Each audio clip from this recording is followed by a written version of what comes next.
Hello, everyone. My name is Mia Campbell. I use she, her pronouns, and I'm glad you all joined us today for this webinar, or that you're viewing the recording. I am a public mental health doctoral student at the Johns Hopkins Bloomberg School of Public Health and a trauma-informed yoga instructor.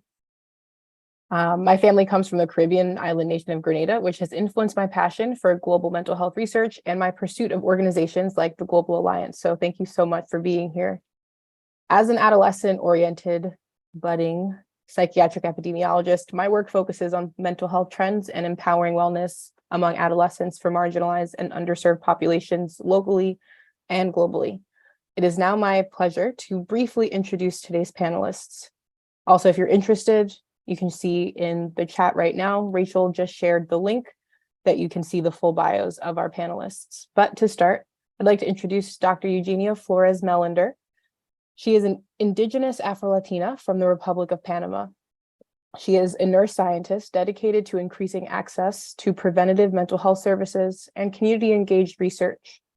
Dr. Melander co-founded and co-directs the Center of Population Sciences for Health Equity. Additionally, she holds the positions of Assistant Dean of Research and Tenured Associate Professor at Florida State University, College of Nursing. Her research addresses mental health disparities, examining the impact of sociocultural stressors, trauma, and gene-environment interactions on vulnerable populations. Dr. Melander actively fosters collaboration between academia and the community. Next, we have Dr. Juan Miguel Pascal. He is the director of the Gorgas Memorial Institute for Health Studies and a professor of immunology at the University of Panama. With the focus on strengthening the epidemiological surveillance system, Dr. Pascal's research aims to diagnose emerging diseases, provide clinical care to patients, and train health personnel.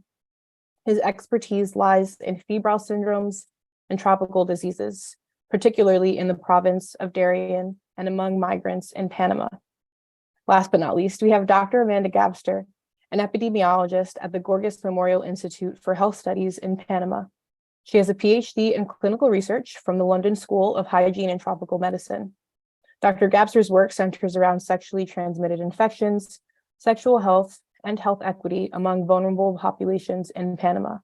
She has led numerous research projects in collaboration with Dr. Pascal, contributing to the field of epidemiology. Thank you all so much for being here, and I'd like to hand it over to Dr. Melander to get us started. Thank you so much, Mia. Thank you everyone for joining us today. I am here because my heart has always been back home to Panama. I have been privileged enough to be able to get a wonderful education and research career here in the United States. But my goal has always been to go back home to provide some research support in collaboration with my colleagues in Panama. But unfortunately, I have not had the experience of being in Panama as a scientist. So when I came to Florida State University, part of my negotiation has been to also extend my expertise and the expertise of Florida State University to other countries, specifically and primarily to Panama. With that said, we have, and I say we as a Florida State University, have a campus, a building in Florida, Panama, which is called the City of Knowledge in Panama. And with that, we have a lot of collaborations, but more specifically for education and not research. So I leveraged that collaboration to be able to start meeting some individuals in Panama, but I did not know how to connect to the scientific world. So with that, I was able to meet with some individuals like Dr. Pascal, who then connected me to Dr. Gabster, who's doing wonderful research in Panama. I did not know if there were guidelines in the United States to do global research. So as a member of the Global Mental Health Task Force within the Global Alliance, we discussed the need for such documents. And throughout a period of a few months, myself, Adilma, as well as another collaborator, we were able to create these guidelines to kind of have individuals understand the importance of having some ethical tasks to be completed before you do global research. Obviously, I'm only a member of this task force, and I'm not the one who's actually implementing this. So that's why I want to make sure that we have the true collaborators, Dr. Pascal, who is bringing the expertise from the administrative part of Panama and connecting individuals like myself and Dr. Gapster to actually do the work. I myself just bring a piece of the knowledge. They bring a whole lot more that I have to provide. As a team, we definitely become a whole. So for me, this was more of a passion of love, a collaboration that needed to be done, and hopefully it could be replicated not only for mental health resources and research, but beyond. So with that, I am going to let Dr. Pascal really explain how the relationship started, the collaboration started, and we could answer more questions just moving forward.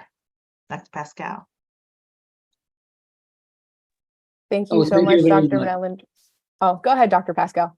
Oh, thank you very much. And it's a pleasure to be in this conversation and sharing what we are doing together in Panama with you, with Amanda, and with other researchers. Let me talk a little about what the importance of international collaboration and what is necessary to improve science. Let me share. I will try to share.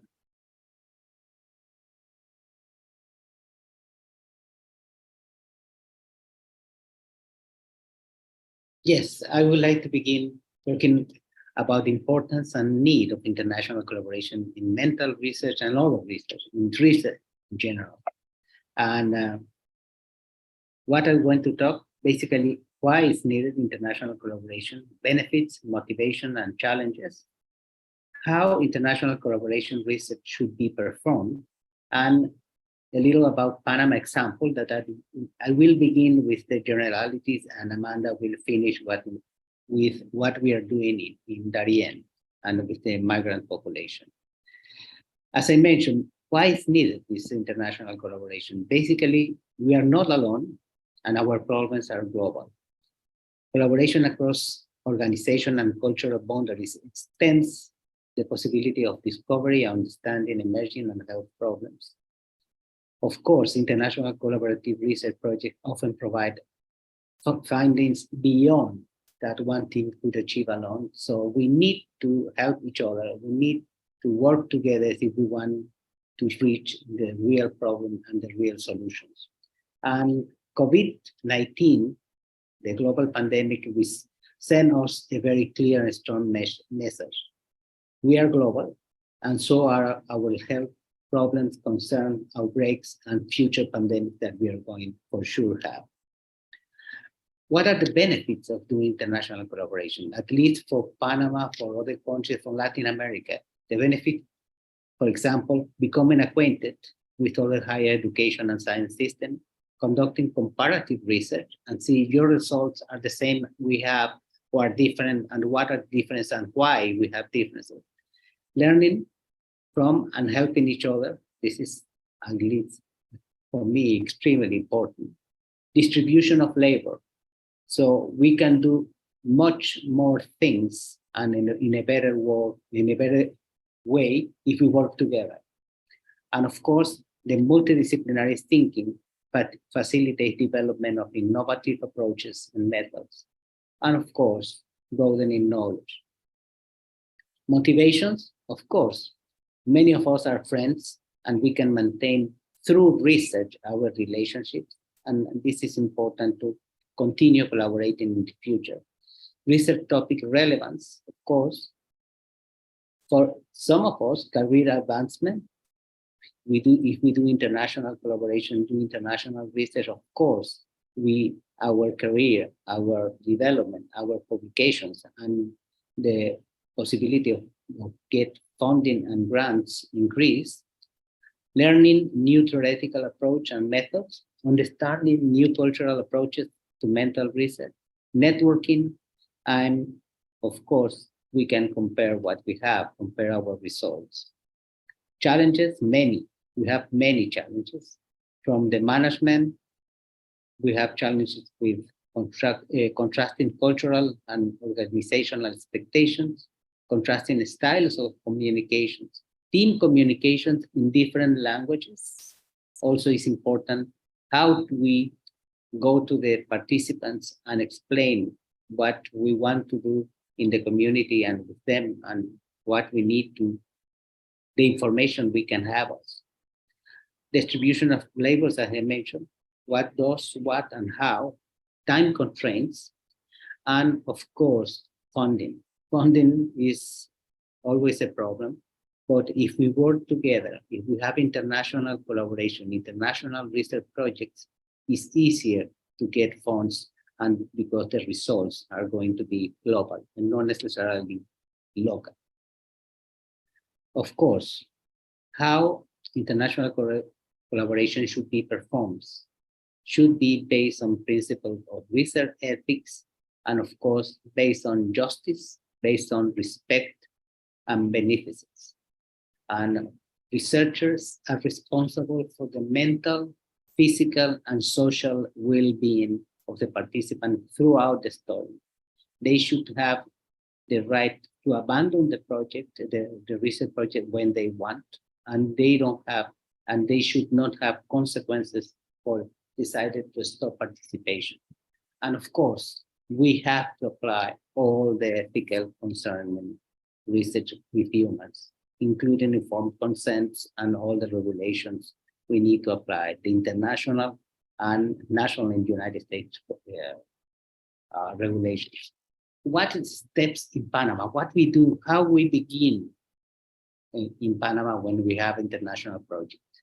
Basically, we begin getting endorsement from the authorities where the protocol will be carried out. This normally takes 1 week. Additionally, we have to go to the Ministry of Health and ask for no objection to the authorities. And this is also very fast. And finally, when we have the endorsement and the no objection, we go and submit the protocol to the Gorgas IRB.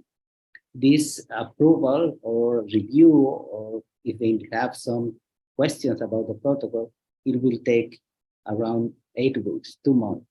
And of course, one of the things they need to see is all the GCP tests approved.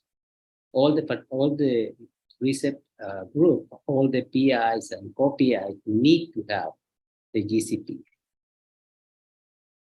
And finally, how the IRB at Gorgas works. Basically, we need to recertificate. We need recertification every 2 years by the National Committee for Research and Bioethics. Our last recertification was in December 2022. Of course, if we are applying for international funds and we are applying for United States fund, NIH, CDC, and other groups, we have to have federal-wide assurance and to have a valid and recent federal-wide assurance. Ours was updated on February, can be used up to February 7, 2028. So we are okay in that sense. So we have recertification and we have federal-wide assurance that is valid. Our IRB is around 10 members from different disciplines and including a member from the community. Normally, they plan all the sessions they are going to have for the whole year, and they meet together every 2 months. That's the way they work. And it was amazing that during the pandemic, they continue working virtually, but they continue working. And one example of Panama was able to carry on COVID-19 research because the IRB continue working all the time. And this is what I have for you. Thank you very much. Thank you so much, Dr. Pascal, for your section of this webinar. It was very insightful and informative. Now, Dr. Gabster, I'm ready for you to begin sharing.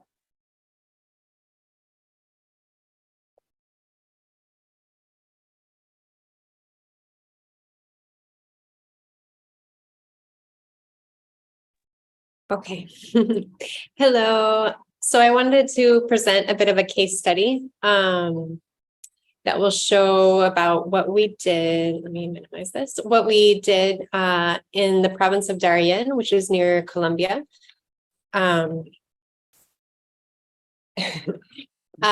So this was a international collaboration among many people, and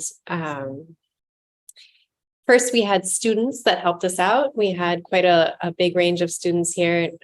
Eugenia, who was definitely not a student, but a mentor to many of them. Jenny is also not a student. She's a professor of social epidemiology at University of North Carolina in Greensboro. But Grace and Sebastian and Danielle are all students, pre-med and Masters of Public Health students that came down to help just with this project during our fieldwork. The project was a rapid epidemiological assessment of health among migrant peoples in transit that was undertaken during the fieldwork, was undertaken in January 2022. And we had a follow-up in July and August of last year with Sonia Pacheco from London School of Hygiene and Tropical Medicine, who came and undertook her dissertation fieldwork for her master's of control of infectious diseases. We also had an OBGYN resident and a medical student, Angie. So we had a doctoral candidate, Maddie, also undertake ethnographic research among communities and indigenous communities and among migrant peoples in transit, and local medical student, Carolina Lopez, who was helping Sonia do her field work. So we also had help from international clinicians and researchers, Eugenia from the University of Florida, who was helping do a lot of the field work, and hopefully we'll be able to continue working with her. I'm lucky enough to be part of her center. And Jenny, who I mentioned earlier, who is a professor at University of North Carolina, Dr. Justo Pinzon, who's a psychiatrist in Spain. He's Panamanian, but he had come back just for the study and is working on his PhD as well. And Dr. Carlos he works in Denver. He's an ID doc, an infectious disease doctor there, as well as Dr. Nelson, who Carlos is originally from Mexico and Nelson is originally from Honduras, but they work in the United States now. And they both came down to help with this fieldwork. We also had translators. We were lucky enough to have Florence, who was from the Haitian embassy, as there's many Haitian people that come through. Florence came down and was with us, and she lives in Panama, but she came down and really helped a lot. Gonzalo, who is fluent in French and Spanish and English and Portuguese, who was able to help translate as well. Sebastian, who's from the French part of Canada, who was able to come down, and he came down twice. So he came down in January last year, and he came down again in July and August last year to help translate for us. So since we're in a mental health research webinar right now, I just want to show our mental health team. This was a complex study in that we had many different parts that many different components that made up different types of health. So we had sexual and reproductive health, we had general medicine and tropical medicine, we had mental health, we had nutrition. And so this was our mental health team that was really focusing on the in-depth interviews and clinical diagnoses for people and definitely help with resources and mental health first aid. This is a population that has a lot of trauma and is in need of a lot of help. And unfortunately, they don't stay a long enough time in Panama in order to have ongoing support from anybody really in Panama, but they are continuing on. So the idea is to link them in with resources along the migration route north. And other local and international study support. We had a great group of team members from the CENEFRAN, who are basically the border police. Panama doesn't have a military, but they're the more militarized police, I guess you could say. And they helped us between doing data entry, and some of them are paramedics and doctors or doctoral students and helped with blood draws and different things with blood samples and urine samples. We also worked with the Panamanian Red Cross that helped us undertake our nutrition component as well as our educational component here. And here's a picture of some of our great volunteers that came down. Everybody was a volunteer, absolutely amazing. We had lots of people from the Gorgas Institute also that came down, and from other sectors in the health field, like Candy, who came down and helped us with the laboratory things. So that's about all I have to share from our trip, but we can get into more depth in our discussion, I think.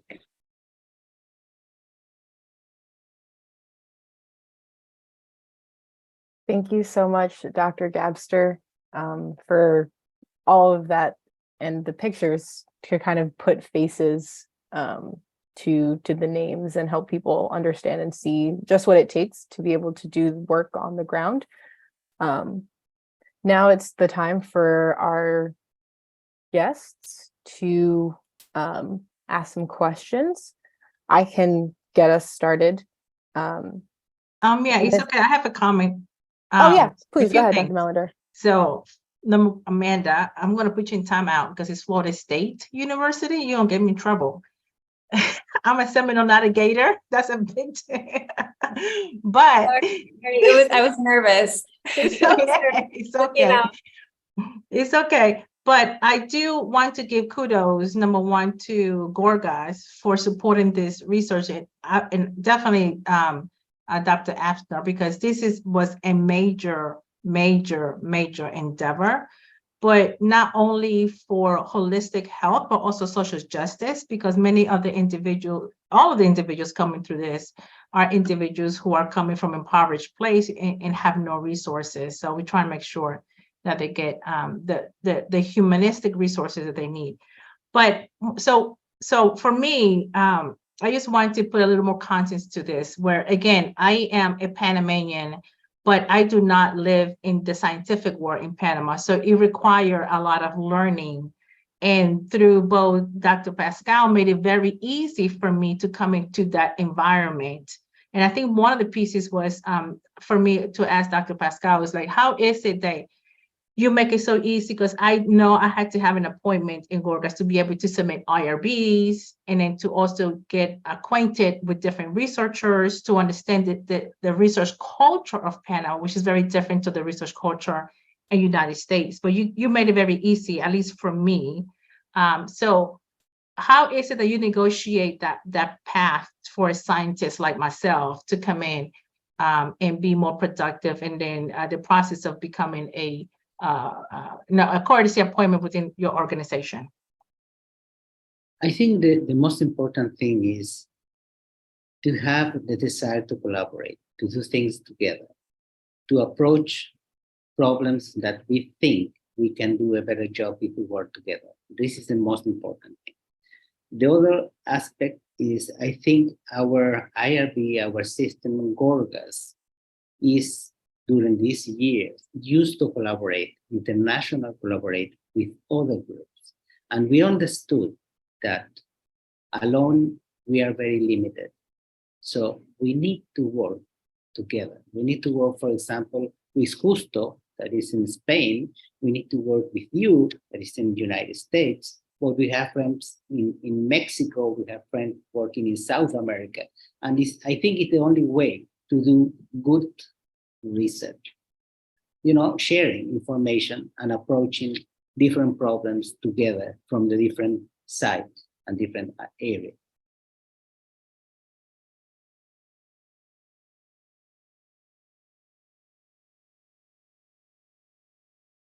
Thank you, Dr. Pascal. We have a question in the Q&A section, and I think anyone is able to answer this, but it says, can you provide more details about the study and how the ethical guidelines helped you to develop research protocols? So before we answer that question, I will just share again. There were 7 main kind of like guidelines from the document that we are kind of discussing today. And I'll read those briefly, and then anybody can kind of speak to those different points. So the first one is to ensure the protection of human subjects.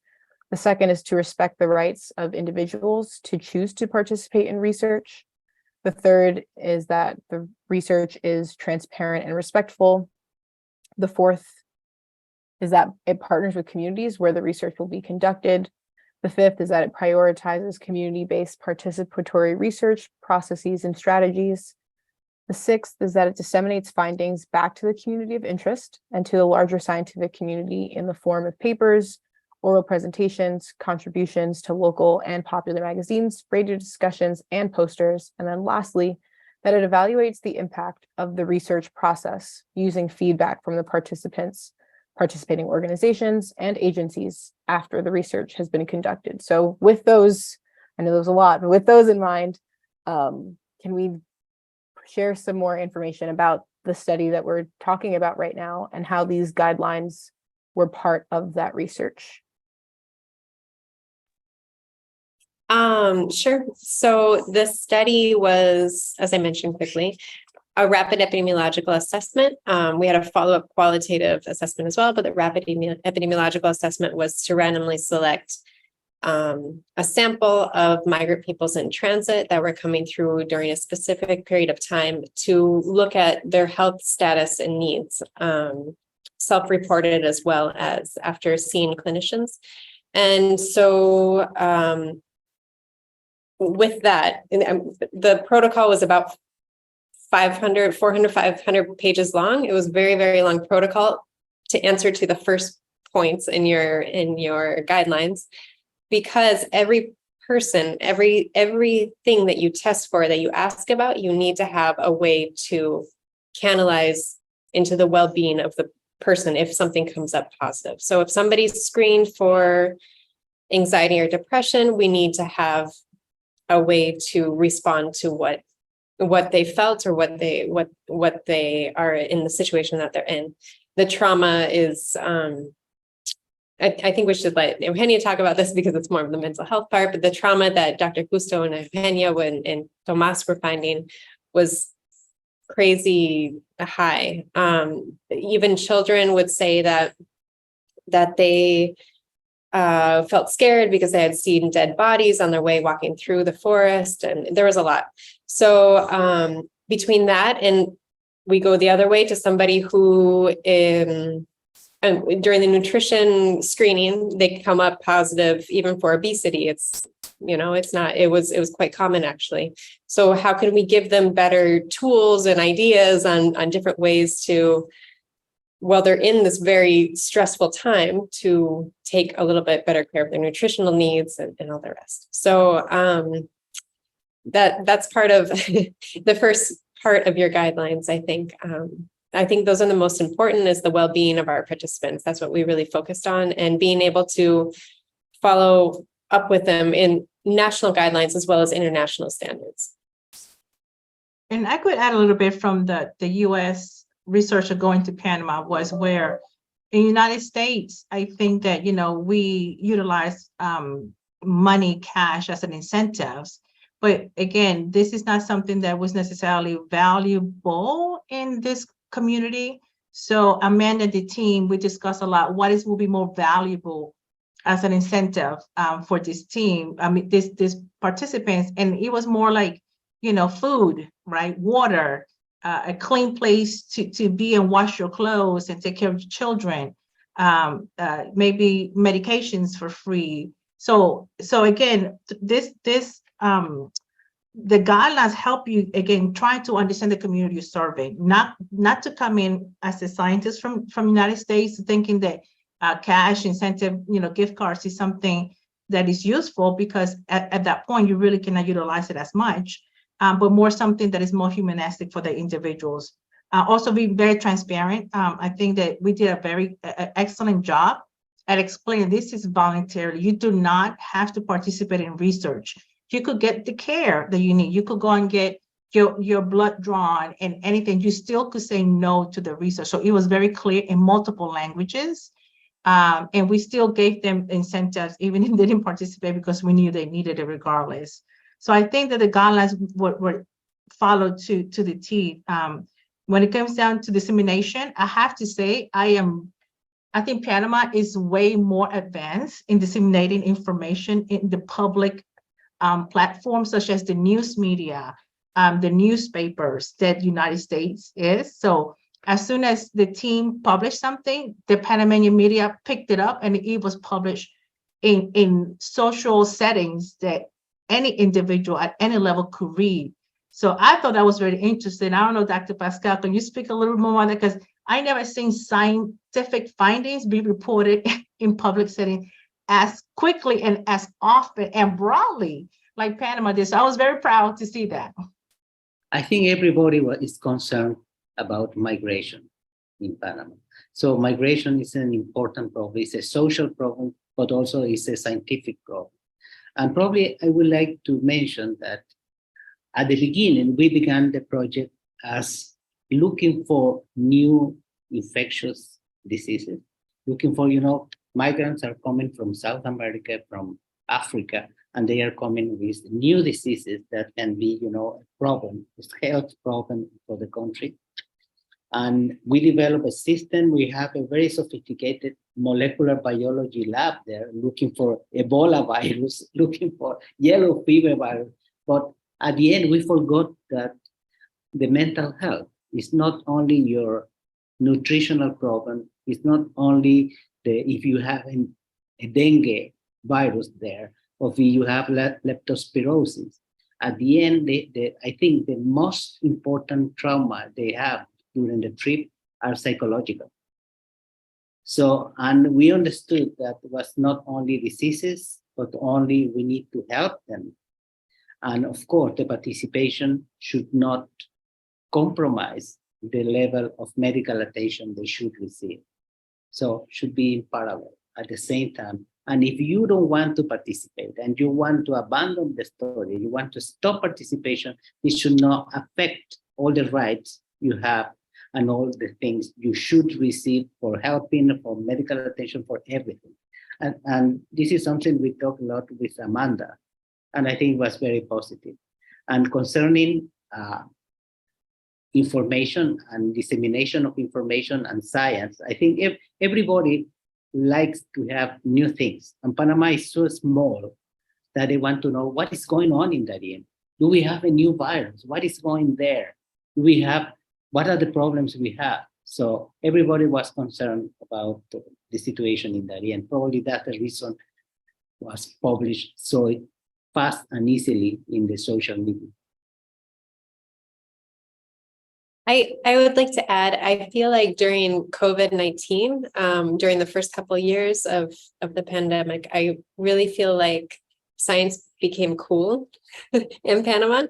And they started to pick up specific scientists that were working at Gorgas and doing stem cell research with COVID and making it very visible and especially women in science. So it's been fun to watch over the past few years how the spotlight on scientists and on scientific processes and on studies has grown. That is so wonderful to hear. I feel like in the States, we need people to just be more curious about what's happening, and maybe then we'll get all of the research published, not just in journals.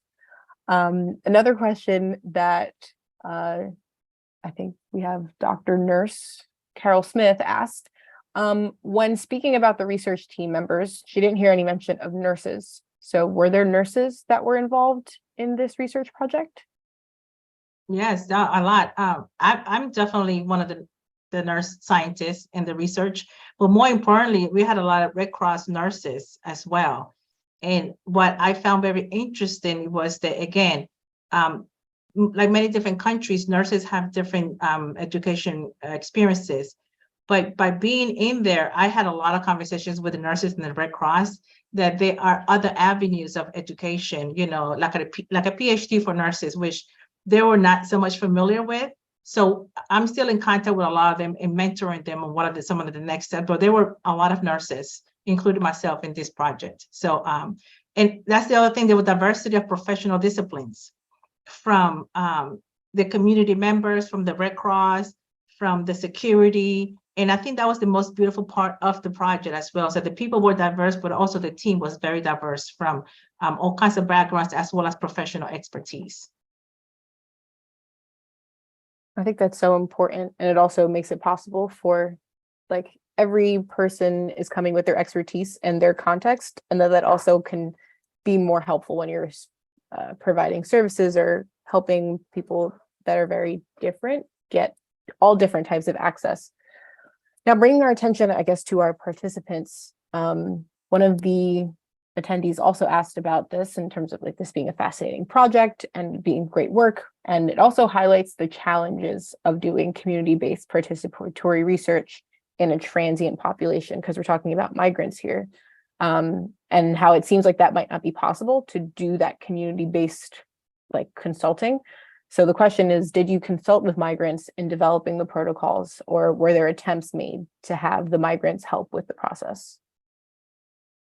Actually, the complexity of the whole protocol came from the migrant peoples. In that my interest is mainly in sexual health. And so my idea at the very beginning was, oh, let's go talk about bacterial vaginosis and let's go talk about genital ulcers. And of course, those are on the back burner for people's mental health needs, nutrition needs. Sexual health doesn't make, it's not that important to people at the moment. And so it is important, and it's part of the complex nature that sexual health is, but it's hard to talk about vaginal discharge if you have a fever. So there's priorities with that. So that was one giant shift in the whole protocol, and why we brought in such a broad base of international collaborators for this. And we did pilot the study multiple times the year before we went down. And we piloted the questionnaires, we piloted the qualitative instruments. The problem is with this population as well, is that as with most borders, it's a dynamic population. So when we piloted, we actually had a lot of people who were originating from Haiti, and then in Cuba. And then that shifted into the majority when we actually did the study during our time in January 2022, the majority of the people being from Venezuela. And it's all a geopolitical lottery at the time. When you're planning something and a couple months down the road, things can change. We expected, for example, when Sonia was coming down to talk about, we're doing her qualitative research for her master's dissertation, we thought that because of the war in Ukraine and Russia, there would be a big influx of people, and she happens to be Russian. So we were really counting on her language skills to help with that, and we didn't have anybody from Russia there. So it was a wild guess that didn't work out, but she's perfect in English, so we can interview people in English that way. So it is very, very hard to do community participatory research. We can try, but it's so dynamic, it's hard. And I also want to add, because Amanda is so modest, and that's one of the things that I love about her so much. She's so smart, so hardworking, but so modest as well. Because so another part of Amanda's work is working with indigenous groups, which is very, very important in Panama. So as an indigenous person who's Kuna, that's why I also gravitated to Amanda so much, because she put indigenous groups center focus. And as part of that, she also looked at how this migration was impacting indigenous groups, because it does affect them, right? So again, you have indigenous groups that are very isolated on purpose to sustain our culture, but also with that comes a lack of resources. So those small amount of resources that they had, now they had to share with a migrant group. So Amanda and Dr. Pascal, I wish you could talk a little bit about that more, to highlight again how indigenous groups was affected by this migrant group, but also how you make sure that you knew what was important to them as we were doing research in this area.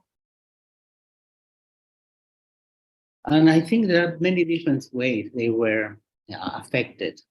One, some of them were a little isolated, and also some resources were reduced because of that. But other groups get a lot of money helping migrants to cross the tropical forest, but also moving them from one side to the other, using cayucos and little boats. So migration also became, for some indigenous groups, a new way of getting money. And some of them abandon, for example, agriculture. They say, no, we can do it this. We have to get money from the migrants and stop doing what they traditionally were able to do. And they changed the society and they changed the way of thinking about what they are and what they are doing. So the impact was very important. And other groups were, as I mentioned, isolated.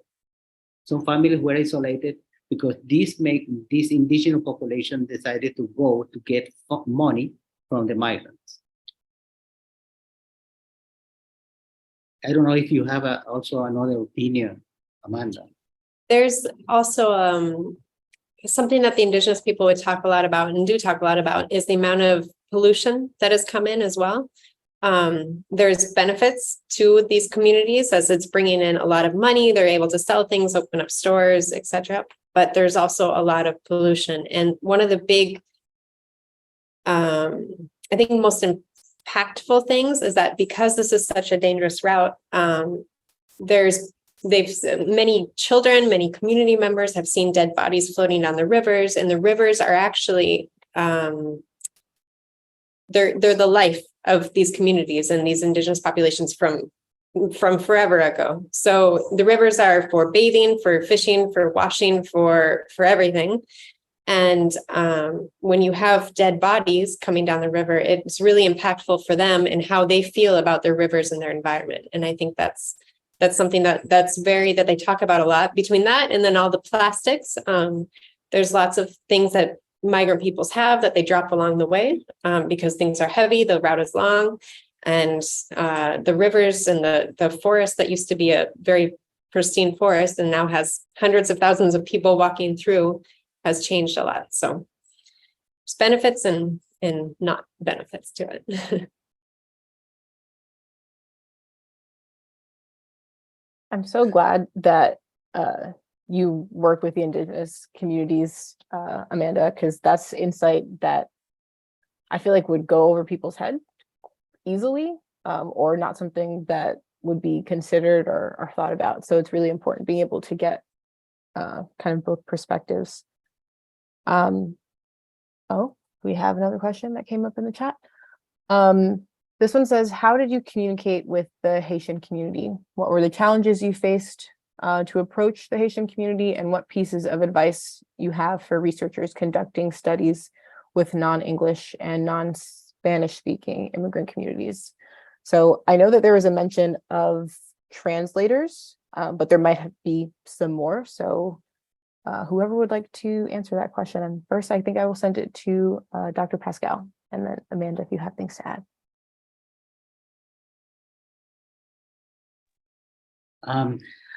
In the group, we have some translators, as I remember. Gonzalo was one of them. There are other French-speaking person that can communicate, but also we have a person, I don't remember Amanda, her name. She was from the Haiti embassy or consulate, that she was she was not only able to speak French, but also the different French they speak in Haiti. So you can probably, Amanda, talk a little more about how the way to approach the Asians in the immigration camp. So people normally travel in groups, and many times the groups are from their travel groups are from their country of origin. The Haitians are an interesting population in that many of them that have come through Panama did not leave Haiti last week. They spent a lot of time in South America, where there's a few countries that have more lenient entrance policies, and they were able to work legally or illegally, I don't know, but they were able to work and then start to make their way up towards the United States and Canada. So in Mexico as well. Some people wanted to stay in Mexico. So we did have a translator, Florence. Florence is from Haiti and left Haiti maybe 8 years ago now, I think. And she was able to be our bridge between the population and our study team. When we were there, we actually, during our study itself, we actually did not have a big Haitian community at that time. There were a few people, but it was not what had been the year prior when we were doing the piloting. So most people, I guess is what I'm trying to get to. Most people were open to talk to researchers, to talk to our study team, to be seen by doctors that weren't part of the study as well. And they had some Spanish. Many people had some Spanish. Mostly the men had some Spanish. The women tended to, in our experience, tended to speak less Spanish. Yeah, it was, they were like other participants and other people that we were helping during that time. There wasn't a big difference. So.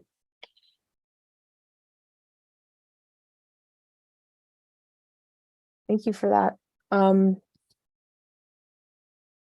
There's a theme that has been coming up, especially when we think about research in the global context, and that is pivoting. Like from year one, when you're doing the pilot to when you're actually conducting the study, a lot of things can change. And I know that this is the case for this study, but I know that that is not unique to this study. So being prepared for things to change in research in general, but also in global research, when you have teams that are traveling back and forth from different countries, very like working with timelines. Can you speak to that a little bit in terms of like, for a person who might be thinking that they want to do global research, what are things to be prepared for, how to kind of address that? I'm also being mindful of time. We have about 12 minutes left and 2 more questions that are in the chat right now. So I will have Dr. Melander first and then Dr. Gabster, if you have anything to kind of add to that. I have to say from the US going to Panama perspective, it was time to develop relationships. Because you wanted to make sure that you're being authentic. For me, I started this process, I want to say 2017 with Dr. Pascal predecessor.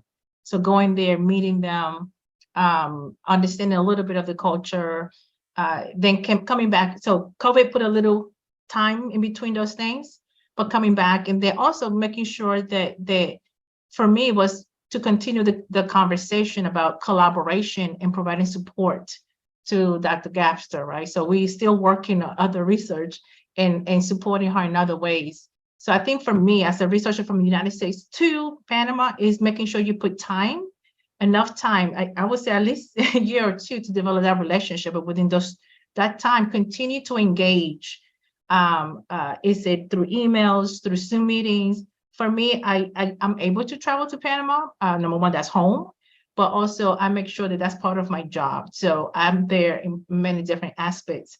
And I also engage in a way of, okay, what is it that you need me to do for you? Not necessarily what I need you to do for me.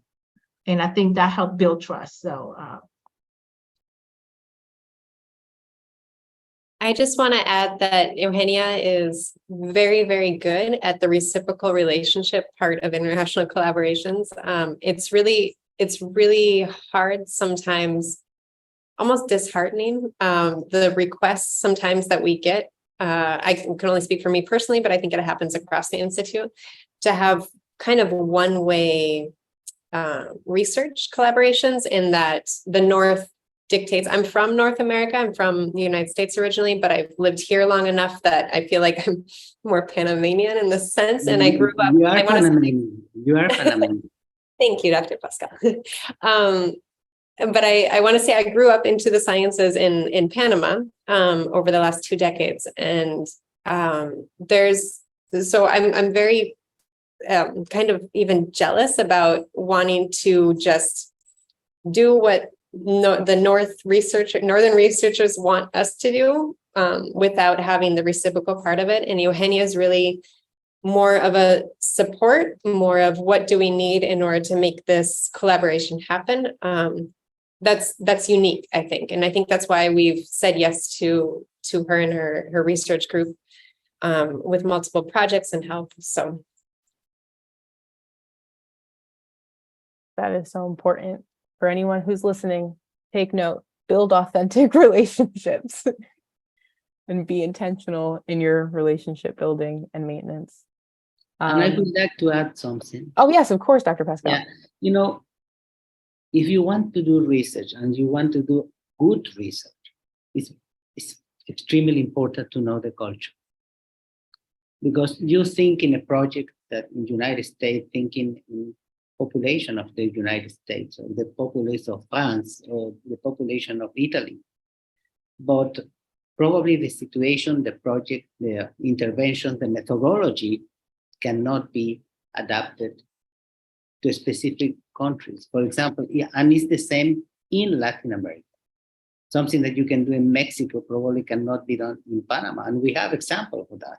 Because of IRB, because our restrictions, we are very strict with ethical concern.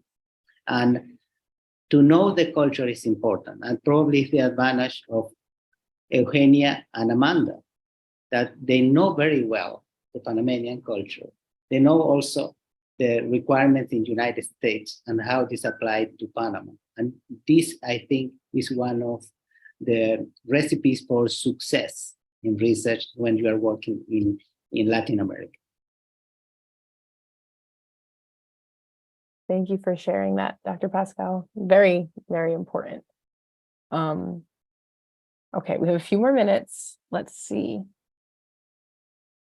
So this question is for, I guess, for the perspective of emerging researchers who are interested in further examining or exploring ethical considerations within interdisciplinary global mental health work, and then also engaging directly with different models of mental health and psychiatric epidemiology research that involve field interventions within undersourced populations. So kind of what we've been talking about and discussing, but I guess advice for emerging researchers in this space, because many of you have been doing this for years, but maybe what's something that you wish you had known 5 years, 10 years ago when starting to do this work, or even longer? This is open to anyone. I could start. I think for emerging researchers, I would say that work with somebody who's doing the work, right? So for me, I have introduced Amanda to some new researchers, or emerging researchers, to start working with her internationally, who provide different kind of aspects of research than I do. So I see my job as well as not only to do research in mental health, but also bring different expertise to the team in Panama to expand those not only resources, skills, but also intellectual knowledge.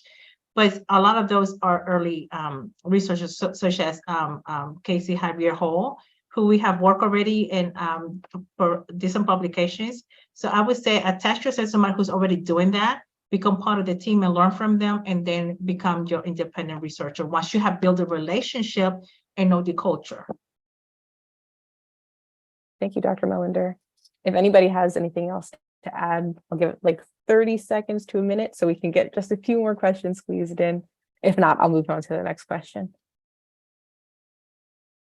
Okay, so these next two questions are actually about the data. So I'll answer Carol's question first. Yes, there will be a recording of this that will be available. Barbara Lehman asked, do you keep any data at family level? Says they are especially interested in how families manage to stay connected and whether you see any difference in health outcomes if they are with a family as compared to alone. And then I will group this with the next question, which is where can people actually find reports or access to the findings of the project? And do you have plans to continue? I'll answer the first and second question really quick. Okay. So the family level data we have, it's not super well done. It was a rapid epidemiological survey, but within the questionnaire, we did ask about keeping in touch with families, and that data is currently being written up in a publication with our mental health team, with the mental health outcomes and the ability to stay connected with their family. It's not, I say it's not super well done because we don't have family level data. We have people's egocentric ideas about, it's like social networks, right? They're their data about what they think about their connection with their family. And then we have a few, we still have, everyone's busy in our study team and they're all multitasking with their own jobs back home. But we do have a few reports out on sexual reproductive health. We have writing up in process right now. We have the mental health manuscripts that are being written up and under review, the qualitative community level, as well as an evaluation kind of the NGO work and the institutional work within the population or among the population, and the migrant people's perspectives about the migration routes themselves is getting written up as well right now. It's almost done, almost ready to be submitted. We did have our qualitative paper on sexual and reproductive health needs come out today. Well, at least the abstract is online today in Frontiers in Reproductive Health, and it should be up in the next couple of days, the whole paper. So Thank you so much. And for anyone who wants to learn more about that, go back and watch the recording again, and then search the things that Dr. Gabster just said.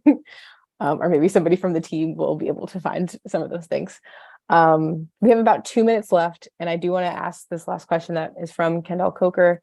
How do you reconcile the argument about generalizability while making sure that the research is tailored to, or with making sure that the research is tailored to specific populations? I see you're nodding, Dr. Gabster, so I'll send it to you. And Dr. Melander, anybody can jump in. We have just 2 minutes left. I was just thinking that's an amazingly hard question to answer. That's why I was nodding. That's a very good question. It's hard. I think there's a few things that are very underlying in themes that go on with health and health equity that happen among all populations, and how they happen, whom they happen to, or who they happen to, and who's most affected by specific things is what varies more. So I would say that very general answer for that question. I don't know if Dr. Pascalini or Eugenia can add something better. I think the research gave us a lot of information of what to do next, right? And some of the key findings is, again, the beginning, because this was something brand new. As you guys see in all kind of news outlet, the Darien region of Panama is becoming the focal point of conversation. And at least for me as a researcher here who has resources, I'm thinking of how can we continue this research in different ways by utilizing things such as digital health, the WhatsApp. How do you continue the research beyond the borders? So that's something I talked to Amanda, talking about continuing in different ways. So when they come in through the borders, just getting the contact information and continue to connect them to resources, again, wherever they end up at in different regions. So again, I think it's the beginning, and it's a good place to start to identify specific groups and then follow them long-term to be more specific about culture and their own needs and their general ability. So that's my point. Thank you so much. So we're at 3 o'clock, and I just want to say thank you so much to our panelists, Dr. Juan Pascal, Dr. Amanda Gabster, and Dr. Eugenia Flores Melander. Thank you so much for the work that you all are doing, for sharing it with all of us. And thank you so much for our audience that was very active in asking questions. And thank you to the Global Alliance for making this possible for us to have this platform to have this insightful conversation. I want to be respectful of everyone's time. So thank you all for being here.